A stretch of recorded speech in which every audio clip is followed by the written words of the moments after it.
Back to my channel. ఈరోజు ఎపిసోడ్లోకి వెళ్ళిపోతే ఇంకా జోష్న ఎలా అయినా సరే ఆ దీపని పిచ్చిదాన్ని చేస్తాను, ఈ జోష్నతో ఎందుకు పెట్టుకున్నానని అనుకునేలాగా చేస్తాను, చూస్తూ ఉండు గ్రాని అని చెప్పేసి అంటుంది. ఇంకా ఒక పైన దీప అయితే చాలా బాధపడుతూ ఆలోచిస్తూ ఉంటుంది. అప్పుడే కార్తీక్ అక్కడికి వస్తాడు.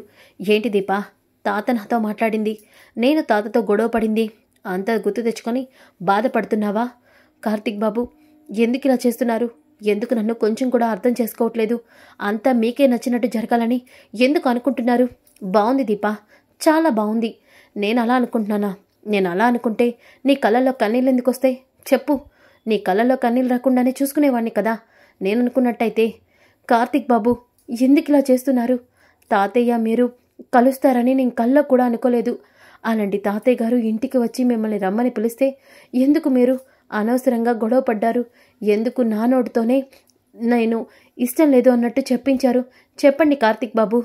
దీపా, నేను నీ నోటితో చెప్పించడం కాదు, నువ్వు నా పరిస్థితిలో ఉంటే ఏం చేసేదానివో నేను కూడా అదే చేశాను. నువ్వు చేస్తే తప్పులేదు, నేను చేస్తే తప్ప? నాకు ఒక విషయం అర్థం కావట్లేదు దీపా. ఇక్కడ నా వాళ్ళ గురించి ఆలోచించవచ్చు, కానీ నేను మాత్రం నీ గురించి ఆలోచించకూడదు. ఈ రెండింటికి మధ్య తేడా ఏంటి దీపా చెప్పు? అంటే నువ్వు మాత్రమే నా కుటుంబం కోసం మంచి చేయొచ్చు, కానీ నేను మాత్రం మనందరి కోసం ఒక్క నిర్ణయం కూడా తీసుకోకూడదు, అంతే కదా? అది కాదు కార్తీక్ బాబు, మీరు నేనేం చెప్తున్నానంటే, చూడు దీపా, నువ్వు అన్నదానివి నా జీవితంలో సగభాగం అయ్యావు. ఎప్పుడైతే నీ మెడలో నేను మూడు వేశానో అప్పుడే నీ బాధ్యత నాదైపోయింది. నిన్ను ఎవరైనా అవమానించి దూరం పెట్టాలని చూస్తే నేను కూడా వాళ్ళని దూరం పెడతాను, అంతే. ఈ విషయం గురించి నువ్వు ఎక్కువ ఆలోచించద్దు. అలాగే ఇక దీన్ని ఇక్కడే వదిలేయడం మంచిది. అవును అంటూ కార్తీక్ వెళ్ళిపోతూ ఉంటే కార్తీక్ బాబు అని అంటూ ఉంటుంది. ఇంకా ఒక పక్కన ఉదయం అవుతుంది.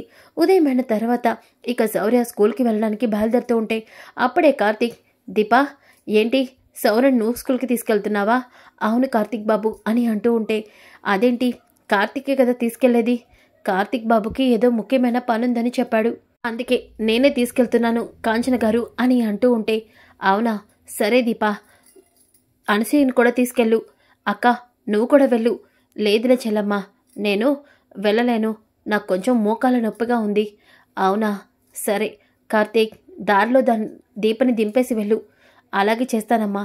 దీపా బయలుదేరదామా అంటూ కార్తీక్ అలాగే దీప శౌర్య ఇక ముగ్గురు కూడా కారులో బయలుదేరుతారు. ఇంతలోకి జోష్న ఆలోచిస్తూ ఉంటే అప్పుడే పారిజాత అక్కడికి వస్తుంది. ఏంటే జోష్న, ఏదో ప్లాన్ చేస్తున్నా అన్నావు, కార్తీక్ నుంచి దీపని దూరం చేయడం కోసం ఏదో చేశానని చెప్పు. ఏంటా ప్లాను చెప్పవే? ఎప్పుడెప్పుడు నువ్వేం చేస్తావానని నాకు ఉబలాటంగా ఉంది. ఏం చేశావే? గ్రాని, చెప్తే మజా ఏముంటుంది, చూస్తే కదా అసలు మజా మొదలవుతుంది. అంటే ఏంటే, ఏమంటున్నావు? చూస్తావుగా ఈ జోష్న ఆడే జగన్నాటకం అంటూ ఇక జోష్న ఏమో దీపకి ఫోన్ చేస్తుంది. ఇంతలోకి అప్పుడే కార్తీక్ దీపని కారులో తీసుకెళ్తూ ఉంటాడుగా. దాంతో దీప ఫోన్ చూసి, జోష్న ఏంటి నాకు ఫోన్ చేస్తుంది, ఇప్పుడు ఫోన్ మాట్లాడితే ఏదో ఒక గొడవ పడుతుంది, కార్తీక్ బాబు ఆ గొడవని ఇంకొంచెం పెద్దది చేస్తారు, మాట్లాడకపోవడమే మంచిది అని దీప ఇక ఫోన్ని లిఫ్ట్ చేయదు. ఏంటి దీప, ఎవరో ఫోన్ చేస్తున్నట్టున్నారు? అది ఏదో తెలియని నెంబర్లే కార్తీక్ బాబు, అవసరం లేదు అని చెప్పి అంటుంది. కంపెనీ నెంబరా అని చెప్పి కార్తీక్ అంటాడు. అవును కార్తీక్ బాబు అని వెనకాలనే శౌర్య, నాన్న నా స్కూల్ వచ్చింది, నాకు తెలుసులేవే రౌడీ అంటూ ఇక స్కూల్ దగ్గర డ్రాప్ చేస్తాడు.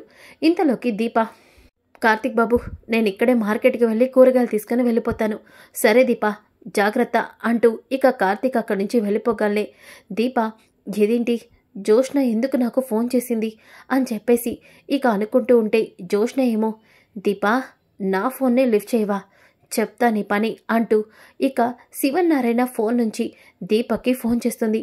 ఒక్కసారిగా దీప, ఇదేంటి తాతయ్య గారు నాకు ఫోన్ చేస్తున్నారు అని చెప్పి దీప ఇంకా ఫోన్ లిఫ్ట్ చేసి, హలో తాతయ్య గారు అని వెనకాలనే, ఏ దీప నా ఫోన్ నుంచి వస్తే ఫోన్ లిఫ్ట్ చేయలా, తాత ఫోన్ నుంచి ఫోన్ చేయగలనే, భలే లిఫ్ట్ చేసావే అని జోష్న అంటుంది. ఇక దీప, జోష్న నువ్వా, ఎలా ఉంది నీకు, బాగానే ఉందా ఇప్పుడు? నీ వల్ల నేను ప్రశాంతంగా ఎలా ఉంటాననుకుంటున్నావు దీప? జోష్న ఎందుకు ఇప్పుడు ఈ మాటలన్నీ? ఫోన్ పెట్టేసి.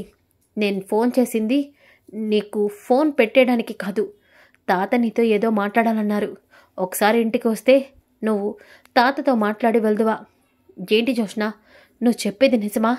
మరి నీతో నాటకాలు ఆడటానికి నా మనవరాలు ఖాళీగా ఉంది కదా, అందుకే అది చెప్పేది నిజమా అబద్ధమా అని అడగడానికి నేను కూడా పక్కనే ఉన్నాను. అది కాదు, తాతయ్య గారు నాతో ఏం మాట్లాడతారు ఏమో తెలీదు. తాతయ్య నిన్న ఇంటికొచ్చి నీ బావతో గొడవ పడ్డాడంట కదా, దాని గురించి నీతో మాట్లాడడానికే ఇంటికి రమ్మన్నారు. అందుకే నా ఫోన్ నుంచి ఫోన్ లిఫ్ట్ చేయట్లేదని తాత ఫోన్ నుంచే ఫోన్ చేశాను. నువ్విక్కడికి వస్తే నువ్వే తాతతో మాట్లాడచ్చు అని చెప్పేసి ఇక జోష్న ఫోన్ పెట్టేస్తుంది. ఇంతలోకి పారిజాతం, మన ప్లాన్ సక్సెస్ అయింది, కానీ ఇప్పుడు ఆ దీప వస్తుందంటావా? వస్తుంది గ్రాని, ఖచ్చితంగా వస్తుంది. ఇంతలో మనం చేయాల్సిన పని చేయాలి అని చెప్పేసి ఇక జోష్న అంటూ ఉంటే ఇంతలో అప్పుడే దాసు ఇక గుమ్మం దగ్గర ఉంటాడు.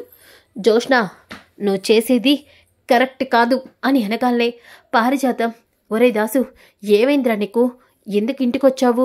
ఆ ముసలోడు నిన్ను చూశాడంటే ఇంకేమైనా ఉందా? అమ్మా చాలు, ఇప్పటి వరకు మీరు చేసింది చాలు. ఇంకా ఏం చేయాలని ఇదంతా చేస్తున్నారు? దీప్, నేను ముందు నుంచి నీకు చెప్తూనే ఉన్నాను జోష్న, వారసురాలికి ఏదైనా ప్రమాదం కలిగిస్తే నేను ఊరుకోను అని. కానీ నువ్వు ప్రతిసారి అదే చేయాలనుకుంటున్నావు. ఇప్పుడు దీపని ఎందుకు ఇంటికి పిలిపిస్తున్నావు? చెప్పు జోష్న అని వెనకాలనే ఇక పారిజాతం, ఏంట్రా ఏం మాట్లాడుతున్నావు? వారసురాలేంటి? దీపకి ప్రమాదం కలిగించడం ఏంటి? ఏం వాగుతున్నారా నువ్వు? గ్రాని, ఈ విషయంలో నువ్వు జోక్యం చేసుకోవద్దు. నాన్న, నేను చెప్పేది విను. చూడమ్మా జోష్న, నువ్వు తప్పు చేయనంత వరకు ఈ నాన్న నీకు సపోర్టుగా ఉంటాడు. అవును, కానీ నువ్వు తప్పు చేస్తే మాత్రం ఈ నాన్న చూస్తూ ఊరుకోడు, గుర్తుపెట్టుకో. అది కాదు నాన్న. చూడు జోష్న, నీ మాయ మాటల్ని నమ్మటానికి నేనేమీ పిచ్చివాణ్ణి కాదు. దాసుగాడు ఎవరి మాటల్ని ఈజీగా నమ్మడు. ఆ విషయం మా అమ్మకు కూడా తెలుసు. దీపకి ఈ ఏదైనా ప్రమాదం తలపెడితే మాత్రం జోష్న, ఆ తర్వాత నువ్వు నన్ను ఎట్టి పరిస్థితిలోనూ ఆపలేవు అంటూ దాసు గట్టిగా వార్నింగ్ ఇచ్చి వెళ్ళిపోతాడు. ఇక పారిజాతం, ఏంటే మీ నాన్న ఇష్టం వచ్చినట్టు మాట్లాడుతున్నాడు? ఆ దీపకి ఏదైనా అయితే వీడికెందుకంట? అయినా వారసురాలు అంటున్నాడేంటి? ఏంటే అసలు ఏం దాచిపెడుతున్నా నా దగ్గర? చెప్పవే జోష్న, అసలు ఏంటిదంతా అని అంటూ ఉంటే, గ్రాని, నువ్వు చంపేశానన్న వారసురాలు బ్రతికే ఉంది. అది ఎవరో కాదు, ఆ దీప. ఏంటి జోష్న, నువ్వంటుంది నిజమా? ఆ దీప సుమిత్ర దశరథుల కూతురా? అవును అవును అవును, ఆ దీపే. నువ్వు ఆ రోజు పిల్లల్ని మార్చి నన్ను ఈ ఇంటికి వారసురాలు చేశానని మురిసిపోయావు. కానీ ఆ వారసురాలు బ్రతికి ప్రాణాలతో ఉంది. ఆ ప్రాణాలతో ఉన్న దీపే ఈ ఇంటి వారసురాలు. ఈ విషయమే నీ కొడుకు తెలుసుకున్నాడు, నాతో చెప్పాడు. ఈ విషయంలో వాడి నోరు మూయించడానికి వాడి కాళ్ళ మీద కూడా పడ్డాను. ఫైనల్గా వాడి నోరైతే మూయించగలిగాను, కానీ దీపకి అన్యాయం చేస్తే ఊరుకోనని నన్ను కూడా బెదిరించిపోయాడు. ఇదంతా వాడి వల్లే వచ్చింది. అందుకే ఆ దీప కథ ఈరోజే ముగించేస్తాను అని జోష్న అంటూ ఉంటే ఒక్కసారిగా వెనక ఉన్న శివనారాయణ అక్కడికక్కడే కుప్పకూలిపోతాడు. ఇక పారిజాతం, మీ తాత వినేసినట్టున్నాడే, ఎవండి అని వెనకాలే, నోర్మోయ్, ఎవరే నీకు ఎవండి? తాత, నోరు మోస్తావా ముయ్యవా? ఛీ, ఇద్దరు ఇంత దిగజారిపోయారనుకోలేదు. ఎంత పనిచేశావే? నా మనవరాల్ని నాకు దూరం చేసి నీ మనవరాలు ఈ ఇంటి వారసురాలన్నట్టుగా పెంచుతావా? నిన్ను అంటూ పారిజాతం మెడ నొక్కేస్తూ ఉంటే ఇక జోష్న, తాత, గ్రానినేమీ చేయొద్దు, గ్రానినేమీ చేయకు తాత అని వెనకాలే, అవునులే, దీన్ని చంపేస్తే నీకు బాధే కలుగుతుంది. ఎందుకంటే పనిదాన్లా పెరగాల్సిన నిన్ను ఈ ఇంటికి వారసురాలు చేశాడుగా ఈ తాత. మరి నీకు బాధగానే ఉంటుంది. అది కాదండి, జోష్న ఎంతైనా మీ చేతుల్లో పెరిగింది, ఎంతైనా మీకు జోష్న అంటే ప్రాణం కదండి. నోర్మోయ్, జోష్న అంటే ప్రాణమని ఎవడే నీకు చెప్పాడు? నా కొడుకు కూతురని జోష్నని అల్లారు ముద్దుగా పెంచాను. నా మనవరాలు దీపాన్ని తెలిసాక మీ మీద చాలా అసహ్యం వేస్తుంది. నా మనవరాల్ని నా చోటుతోనే తిట్టేలా చేశారు, నా చేతులతోనే మెడపట్టి గెంటేసేలా చేశారు. ఇదంతా సరిపోనట్టు నా మనవరాల్ని చంపాలని కూడా చూసింది జోష్న. ఇక మీ ఇద్దరిని వదిలిపెట్టలేదు. ఇప్పుడే ఇప్పుడే ఈ విషయం నేను కాంచనకి, కార్తీక్కి, అలాగే దశరథ సుమిత్రులకు కూడా చెప్తాను. నా మనవరాల్ని ఇంటికి తీసుకొస్తాను. మీ ఇద్దరిని ఇప్పుడే బయటికి గెంటేస్తాను అని ఇంకా శివనారాయణ వాళ్ళని గెంటైపోతూ ఉంటే ఇక పారిజాతం అలాగే జోష్న ఆ పని చేయొద్దండి, ప్లీజ్ అండి అని అంటూ ఉంటే ఇక జోష్న అయితే అక్కడే ఉన్న ఫ్లవర్ వాస్తో శివనారాయణ తల పగలగొడుతుంది. ఒక్కసారిగా శివనారాయణ, ఎంత పని చేశావే రాక్షసి అంటూ అక్కడికక్కడే పెరాలసిస్ వచ్చి కుప్పకూలిపోతాడు. అది చూసిన పారిజాతం, ఓసి జోష్న ఇలా చేశావంటే ఈ ముసలోడికి ఏదైనా అయితే అవని గ్రని. ఇప్పుడు ఈ ముసలోడికి నిజం తెలిసింది. ఈ నిజం వీడితోనే చావాలంటే ఈ ముసలోడు చావాలి అని అనగానే శివనారాయణ నిన్ను నిన్ను నిన్ను అంటూ అక్కడికక్కడే కుప్పకూలిపోతాడు. ఇక వెంటనే పారిజాతం అక్కడ ఉన్న ఫ్లవర్ వాజ్ని పక్కన పెట్టేసి, ఏం చేద్దామే జోష్న, మనమేమీ చేయక్కర్లా. చూడు వాడి నోరు పడిపోయి వాడే పెరాలసిస్తో ఎలా పడ్డాడో, కాసేపు ఇలాగే వదిలేస్తే వాడే చేస్తాడు అని జోష్న అంటూ ఉంటే ఇంతలోకి అప్పుడే దీప ఇంటికి వస్తుంది. ఇక దీపం చూసిన పారిజాతం, జోష్న దీప వస్తున్నట్టుంది. ఇప్పుడు ఇదంతా చూస్తే గ్రాని త్వరగా నుర్రా లోపలికి అంటూ ఇక పారిజాతాన్ని తీసుకొని జోష్న ఇద్దరు రూంలోకి వెళ్ళిపోతారు. అప్పుడే దీప ఇక లోపలికి వస్తుంది. ఒక్కసారిగా కుప్పకూలిపోయిన శివనారాయణ చూసి తాతయ్య గారు అంటూ పరిగెత్తుకుంటూ వస్తుంది. ఇక అక్కడికి రాగాలే దీప శివనారాయణ చూసి షాక్ అయిపోతుంది.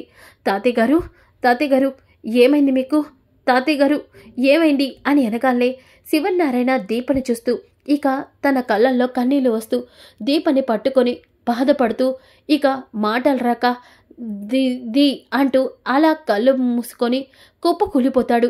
అప్పుడే జోష్న పారిజాతం, అమ్మయ్యా ఈ ముసలుడు సృహ కోల్పోయాడు, గ్రాని పద ఇప్పుడు మన నాటకాన్ని మొదలు పెడదాం అని చెప్పేసి ఇక జోష్న పారిజాతం, ఏం చేశావే దిక్కుమాలిందానా, ఎంత పనిచేశావే, ఆయనకి నువ్వంటే కోపం అని తెలిసి ఎంత పనిచేస్తావా, బీపీ పెంచి ఆయన్ని చంపేయాలనుకున్నావా?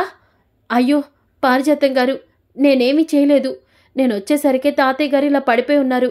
నోరు ముయ్ దీపా, నాకు తెలుసు మా తాత నిన్ను అసహించుకుంటున్నాడని. మా తాతని రెచ్చగొట్టి బీపీ తెప్పించి ఈరోజు మా తాత ఇలా సృహ కోల్పోయేలా చేశావా నిన్ను అని చెప్పేసి ఇక జోష్న తాత అంటూ ఇక శివనారాయణ హాస్పిటల్కి తీసుకెళ్తారు. ఇంతలోకి కాంచన అలాగే కార్తీక్, దీప, సుమిత్ర అందరూ కూడా హాస్పిటల్కి వస్తారు. ఇక దశరథ, ఏమైంది మమ్మ, అమ్మా ఏమైంది, ఏమైంది నాన్నకి, దీప, కృష్ణ నీ తలకి గాయం ఏంటి, ఏంటమ్మా అసలు ఏం జరుగుతుంది? అది మమ్మీ నాకు యాక్సిడెంట్ అయింది, అదంతా పక్కన పెట్టండి. తాతయ్య ఈరోజు ఈ పొజిషన్లో ఉండడానికి కారణం ఈ దీపే ఇంటికి వచ్చి తాతని రెచ్చగొట్టి తాతకి పెరాలసిస్ వచ్చేలా చేసింది. ఈ దీప వల్లే తాతకి ఇలా అయింది అని వెనక ఉన్న కార్తీక్ ఒక్కసారిగా షాక్ అవుతాడు. దీపా, అసలు నువ్వు ఆ పెద్ద మనిషి దగ్గరికి ఎందుకు వెళ్ళావు? నిన్న జరిగింది సరిపోలేదా? అది కాదు కార్తీక్ బాబు, తాతయ్య గారే నన్ను ఇంటికి రమ్మని చెప్పారని జోష్నే నాతో చెప్పింది, అందుకే నేను వెళ్ళాను. ఏమిటి, నేను నిన్ను ఇంటికి రమ్మని చెప్పానా? నేనెందుకు నీకు ఫోన్ చేసి రమ్మని చెప్తాను? అది తాతయ్య ఫోన్ నుంచా? ఛీ, ఇంత అబద్ధాలు చెప్తున్నావా? బాబు, నేను అబద్ధం చెప్పట్లేదు, కావాలంటే నా ఫోన్ చూడండి, తాతయ్య నా ఫోన్కి ఫోన్ చేశారు అని అనగానే అప్పుడే పారిజాతం దీప హాస్పిటల్కి తీసుకెళ్లాలన్న కంగారుతో ఫోన్ని పక్కన పెట్టేస్తుంది. ఇక పారిజాతం ఆ ఫోన్లో శివనారాయణ నెంబర్ని డిలీట్ చేసేస్తుంది. ఇక కార్తీక్ ఫోన్ చూడగానే, దీపా నెంబర్ లేదు, నాకు తెలుసు ఈ దీప ఏదైనా చేస్తుంది, అందుకనే. ఒక్కసారిగా ఇక జోష్న ఈ దీప ఎంతైనా క్రియేట్ చేస్తుంది, మాయలాడి తాతని వచ్చి రెచ్చగొట్టి తన మాటలతో ఇలా తాతకయ్యేలా చేసింది. అవును అని వెనకాలనే ఇక కార్తీక్ బాబు, దీపా ఆపు, చాలిక, అయినా ఎందుకు ఆ పెద్ద మనిషి నిన్నే ఇంటికి వచ్చి అంత గొడవ చేస్తే నువ్వు తాత దగ్గరికి వెళ్ళాల్సి గొడవ పడాల్సిన అవసరం ఏముంది? చెప్పు దీపా, నువ్వు చెప్పినంత మాత్రాన తాత మారిపోతాడా? ఇప్పుడు తాత ఇలా ఉండడానికి కారణం నువ్వని వీళ్ళందరూ వేలెత్తి చూపిస్తున్నారు. అసలు తాత ఇలా అవడానికి కారణం నువ్వేనేమో నాకు కూడా అనిపిస్తుంది. కార్తీక్ బాబు, నేను చెప్పేది, దీపా నువ్వు మాట్లాడద్దు అని వెనకాలనే దీప చాలా బాధపడుతూ ఉంటుంది. ఇక సుమిత్ర దశరథ కూడా బాధపడుతూ ఉంటే అప్పుడే డాక్టర్ బయటకు వచ్చి పేషెంట్ కండిషన్ సీరియస్గా ఉందని, ఆయనకి పెరాలసిస్ వచ్చాయని, అలాగే ఆయనకి ఒక కిడ్నీ కూడా పాడైందని, వెంటనే ఆయనకి కిడ్నీ ఇవ్వకపోతే ఆయన పెరాలసిస్ ఎక్కువయ్యే ఛాన్స్ ఉంది, అలా ఎక్కువైనప్పుడు ఆయన ప్రాణాలతో కూడా దక్కకపోవచ్చు అని వెనకాలనే ఒక్కసారిగా దశరథ డాక్టర్ నా కిడ్నీ మా డాడీకి ఇవ్వండి అని వెనకాలనే మీరు వెళ్ళి టెస్ట్ చేయించుకోండి అని అంటూ ఉంటే వెంటనే ఇక కార్తీక్ అలాగే దశరథ వెళ్ళి టెస్టులు చేయించుకుంటారు. ఇక డాక్టర్ బయటికి వచ్చి సారీ అండి, మీరు పెద్దదవటం వల్ల మీరు కిడ్నీ ఇవ్వడానికి వీల్లేదు, అలాగని మీ కిడ్నీ కూడా తీసుకోలేం. అదేంటి డాక్టర్ అని కార్తీక్ అంటాడు. మీకు ఈ మధ్య ఆపరేషన్ అయినట్టుంది. అవును, రీసెంట్గా నాకు కత్తిపోటు వల్ల ఆపరేషన్ అయింది. సో అందుకనే బ్లీడింగ్ అనేది ఇంప్రూవ్ అవ్వడానికి మినిమం 1 year పడుతుంది.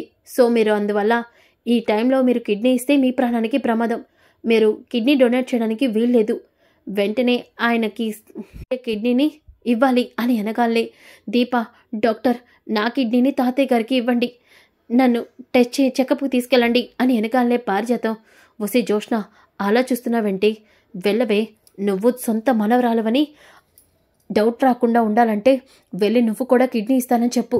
సరే గ్రాని, కానీ ఏం మాట్లాడకుండా వెళ్ళు, మ్యాచ్ అవ్వకపోతే అప్పుడు వాళ్ళే నిన్ను పంపించేస్తారు. సరే గ్రాని.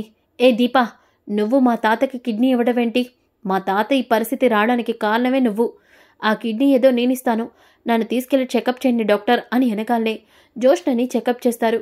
ఇక జోష్న కిడ్నీ మ్యాచ్ కాలేదని డాక్టర్ చెప్పడంతో ఒక్కసారిగా అందరూ షాక్ అయిపోతారు. ఇక పారిజాతం మరి ఆయన పరిస్థితి ఏంటే, మా ఆయన నాకు దక్కడా అని ఏడుస్తూ ఉంటే ఇక దీప డాక్టర్ నా కిడ్నీని ఇవ్వండి తాతయ్య గారికి అని వెనకాలనే దీపని చెకప్ చేస్తారు. దీప కిడ్నీ మ్యాచ్ అవుతుందని చెప్పడంతో ఒక్కసారిగా అందరూ షాక్ అయిపోతారు.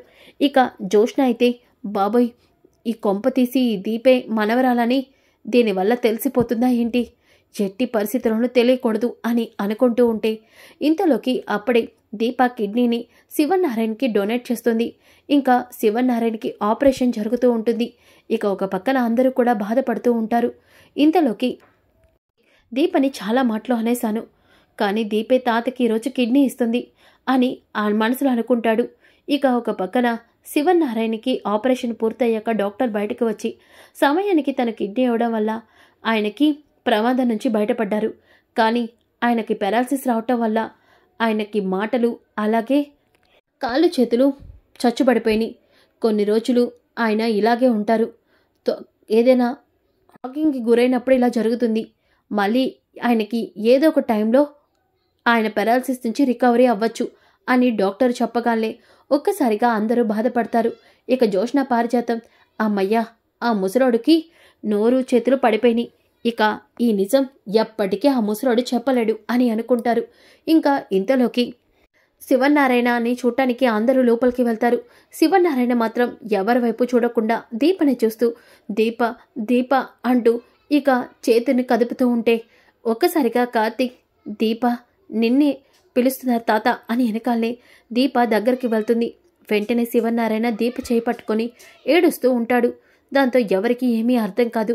ఇక జోష్న అయితే ఈ ముసలుడికి నిజం తెలిసిందిగా, మనవరాల మీద ప్రేమను చూపిస్తున్నట్టున్నాడు అని చెప్పేసి ఇక పారిజాతం జోష్న ఇక్కడే ఉందండి, ఇదిగోండి జోష్న, ఎల్లవే, మీ తాతకి నువ్వంటే ప్రాణం, నీకోసమే మీ తాత పిలుస్తున్నాడు, ఆ దీప కోసం కాదు అని అంటూ ఉంటే శివనారాయణ కోపంగా ముఖాన్ని పక్కకి తిప్పేస్తాడు. సుమిత్ర దశరథకి ఏమీ అర్థం కాదు. ఇంకా ఒక పక్కన బయట ఉన్న డాక్టర్స్ నర్సు అందరూ కూడా ఆయన మనవరాలనుకుంటా, అందుకనే కిడ్నీ మ్యాచ్ అయింది, అలా వాళ్ళ మెంబర్స్కే అలా సేమ్ ఉంటాయి, అందువల్లే ఆ అమ్మాయికి మ్యాచ్ అయినట్టుంది అని అంటూ ఉంటే కార్తీక్ అదేంటి దీప, మాకు ఎటువంటి సంబంధం లేదు, దీప ఎక్కడో పల్లెటూరులో పెరిగిన అమ్మాయి, అలాంటప్పుడు తను మా ఫ్యామిలీకి సంబంధించిన అమ్మాయి ఎలా అయి ఉంటుంది, జోష్న కదా నా మేనకోడలు, మరి జోష్నకి కూడా మ్యాచ్ అవ్వలేదు, ఏం అర్థం కావట్లేదే అని కార్తీక్ అనుకుంటాడు. ఇంకా ఒక పక్కన హాస్పిటల్కి వస్తాడు. రాగానే శివనారాయణ పరిస్థితి చూసి షాక్ అవుతాడు. ఇక శివనారాయణ గారికి ఈ పరిస్థితి రావడానికి ఖచ్చితంగా జోష్నే కారణమై ఉంటుంది. అవును, ఈ విషయం గురించి నేను కార్తీక్తో చెప్పాలి, శివనారాయణ గారికి వచ్చిన పరిస్థితి దీపకి అలాగే సుమిత్ర అన్నయ్యకి వదినకి రాకుండా ఉండాలంటే ఈ విషయం వెంటనే చెప్పాలి అని దాసు ఇక కార్తీక్ని పిలుస్తాడు. ఇక కార్తీక్, ఏంటి దాసు మావయ్య, ఏమైంది? తాతయ్యకేమీ కాదులే, మీరేం టెన్షన్ పడద్దు. లేదు కార్తీక్, నేను ఆ విషయం గురించి చెప్పడానికి నిన్ను పిలవలేదు. మరి దేని గురించి? నీకొక ముఖ్యమైన విషయం చెప్పాలి. ఇంటి వారసురాలు గురించి. ఇంటి వారసురాలేంటి? ఏం మాట్లాడుతున్నారు మీరు? అదే దశరథ్ అన్నయ్య సుమిత్ర వదిన కూతురు జోష్న కాదు, దీప. ఏంటి మావయ్య మీరేం మాట్లాడుతున్నారు? దీప మావయ్య కూతురేంటి? జోష్న కదా? లేదు, జోష్న నా కూతురు. దీపే నీ మేనకోడలు. అలాగే దీపే ఆ ఇంటి వారసురాలు. మా అమ్మ చేసిన పని వల్ల వాళ్ళ జీవితాల్లో ఇలా మార్పులు వచ్చాయి.